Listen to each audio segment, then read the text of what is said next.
Hi guys, in this video I want to show you why a lot of people fail to reconcile despite the fact that they're actually trying very hard to reconcile. And I'm going to show you why the more you try sometimes, the more you actually push your relationship away. So this is a very paradoxical thing I'm about to show you. But understand this is going to be very, very crucial if your objective is to try to reconcile in your relationship. And what you're about to hear here is going to run counter to the advice that you get from other coaches, other therapists. So be sure to stick around to the very end of this video. I don't want you to miss a thing here, guys. And in case you're new to the channel, guys, my name is Geoffrey and I help men in long-term relationships or in marriages with the right skills and knowledge to be able to design a thriving relationship on your own. So if you want more content on this topic, be sure to subscribe to this channel and also click the bell button as well to be notified when I post new videos every single week. And before I begin this video too, guys, I also want to let you know that the masterclass on the 5 proven steps to rebuilding your relationship from the ground up is still open. So if you want to join me in the masterclass or if you want to submit your application for the Relationships Revival program, then be sure to stick around to the very end of this video for the announcement on how you can join both those things. So to understand the paradox, guys, we need to understand a few prerequisite principles first. The first principle to understand is really the difference between striving and falling outcomes. So understand that in life, there's always 2 different kinds of outcomes that we get. We can either get striving outcomes or falling outcomes. And striving outcomes are things in life where the more willpower, the more energy, the more attention you exert to getting that outcome, the more likely you'll get it. So the more you strive to get an outcome, the more likely you'll get it. And you can think about this like physical outcomes that you try to get. For example, running faster, lifting some weights. The more willpower and strength you exert to the act of lifting, the more weight you can lift. But not all outcomes in life are striving outcomes. Some outcomes in life are what we call falling outcomes, like, for example, falling asleep. When you think about falling asleep, the more energy you place into the act of falling asleep, the less likely you will actually be able to fall asleep. Now, the real problem, guys, is when people try to use the striving processes, striving techniques to try to get a falling outcome. So again, when you think about falling asleep, for example, if you try to use the striving process to try to harder, use your willpower to fall asleep, then the less likely you fall asleep.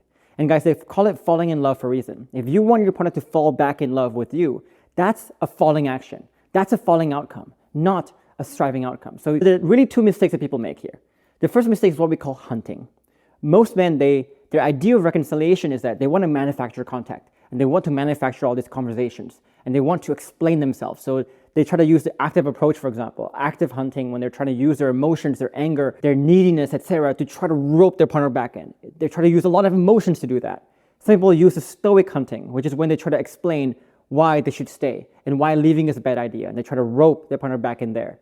And the other one is the passive approach when they're trying to use the manipulative cold shoulder, like saying, you know what, if you don't see my value, then whatever, go explore. But really they're saying that to try to create this intrigue to try to get their partner back. And the worst part, guys, is that when people realize that the hunting doesn't work in trying to get their partner to fall back in love, they double down on it because that's what they've been taught. That's the only way they know how to approach this situation.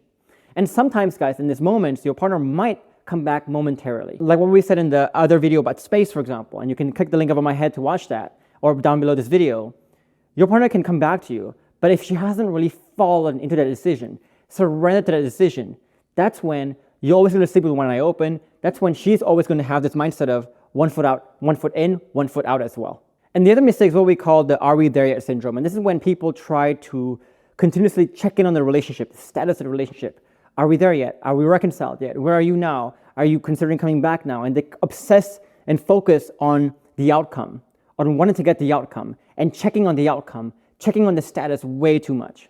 And again, if you do this, guys, this is like trying to sleep by constantly checking in yourself. Have I fallen asleep yet? Have I fallen asleep yet? And the more you do that, the less you can sleep. And so the more you do that, the more you check in on the status of the relationship, the more you're actually going to prevent her from falling into that love, falling into that relationship. And so once you understand this, guys, you start to understand why a lot of people will say, I have done so much work to try to save my relationship, but yet she's still not coming back to me. But saying this is like saying, I've done so much work to try to fall asleep, but I cannot fall asleep. You doing the work and doing the wrong kinds of work is precisely the problem. So you saying, I've done the work to try to reconcile doesn't mean anything. If that work that you're doing is the wrong work, the striving work, that is the hunting work, the "are we there yet" syndrome, etc., that can feel like work, but you're just working in the wrong direction there. Now let's talk solutions then. Okay, so if the hunting approach or the "are we there yet" approach, the pulling, the striving approach doesn't work, then what does it mean to actually allow your partner to fall back in love? What are the ingredients that's needed? To understand this, let's talk about sleeping again, because this is something we all do, we can all understand. Think about the last moment that you fell asleep. Most of you watching this are probably in your 20s, 30s, 40s, 50s, not sure. But basically, all of you here watching this video have fallen asleep thousands of times throughout your life. Thousands. Now, let me ask you, when was the last time you actually remembered the exact moment that you fell asleep? The exact moment. Most likely your answer is never. Because the ironic thing about falling is that you fall asleep at the exact moment when you completely let go of your outcomes and into the process of falling asleep. And even if you have this 1% inkling of trying to fall asleep, so you're here, by definition, you're 99% untethered, but you're still 1% tethered, then you're never gonna fall asleep. The moment falling asleep happens when you're 100% untethered. And the same principle applies to if you're trying to get your partner to fall in love with you, trying to fall and surrender to that relationship again, to you again, etc. Same principle applies.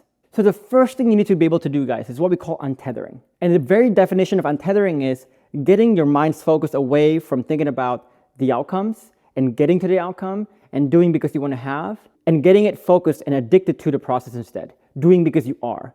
Doing for the sake of doing the process. Because people who are tethered, they again are people who are doing because they want to have. If you look at their motivation, if you look at their mood, it's very tethered to the outcomes. So if I ask a tethered person, for example, and I ask them, how was your day? They will always say, is good or bad because of a certain outcome. How is your vision of the future? Do you have hope for the future? Is good or bad depending on their vision of what the outcome will be. If I ask them, what's your motivation for doing something? It's to get a certain outcome. Their whole idea is that I want to do because I want to have. So people who are tethered are only capable of striving actions. They can only do this thing where they put more willpower to do things. Like if you're trying to fall asleep from a tethered state, you're never going to be falling asleep. But you have to fall asleep from an untethered state where you no longer care about the outcome. You do something without any expectation of an outcome. You do something because you are. And that's the exact moment where you fall into something. And when you create the environment for your partner by untethering first, you're creating the environment for your partner to fall back in love with you. Think about this very deeply, guys. It's a very, very crucial thing, a very paradoxical thing that a lot of people throughout their whole life will never ever realize. Now, once you untether like this, then once you focus your mind on the process, on the right process, then your goal now is to become the brightest beacon that you can be. So if you look at a lot of my client interviews, they never actually do anything to rope their partner back in. All they do is to become the brightest beacon, the best version of themselves, the irreplaceable version of themselves to re-attract their partner. So it's always their partner coming to them first and them never pulling their partner back in. And what it means to become the brightest beacon, guys, is to really build the 5 pillars.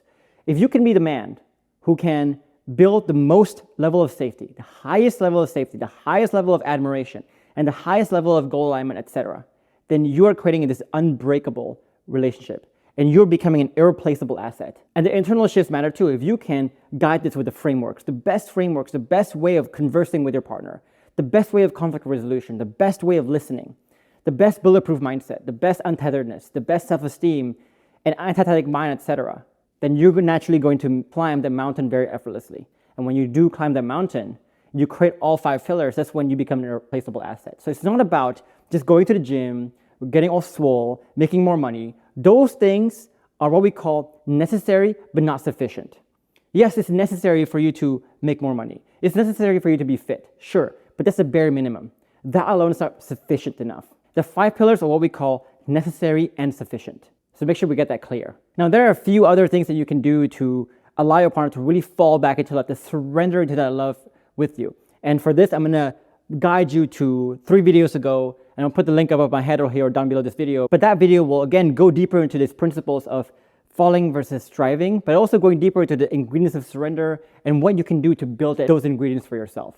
So I know that was a short video, guys, but I hope that was helpful in showing to you this thing we call illusion of action. Why sometimes working harder and trying harder may not be the best thing to do, especially if you're trying harder in the wrong ways. And if you want to find out what trying harder in the correct ways mean, guys, and what they look like, I encourage you to join me in my masterclass on the 5 proven steps to rebuilding your relationship from the ground up. In the masterclass, I'll show you the exact process and steps all my clients have used to write process of internal growth, external growth, and external showcasing of your growth. That takes them from the brink of a divorce to a thriving state in their relationship. So if you want to learn that again, guys, you can click the link above my head, also down below this video. And if you want to submit your application for the Relationships Revival program as well. At the end of the masterclass, we show you how to apply for that program too. So in the meantime, guys, I'll leave you these 2 other videos of more skills and knowledge to allow you to design a thriving relationship for yourself. For now, I'll see you guys in the next video.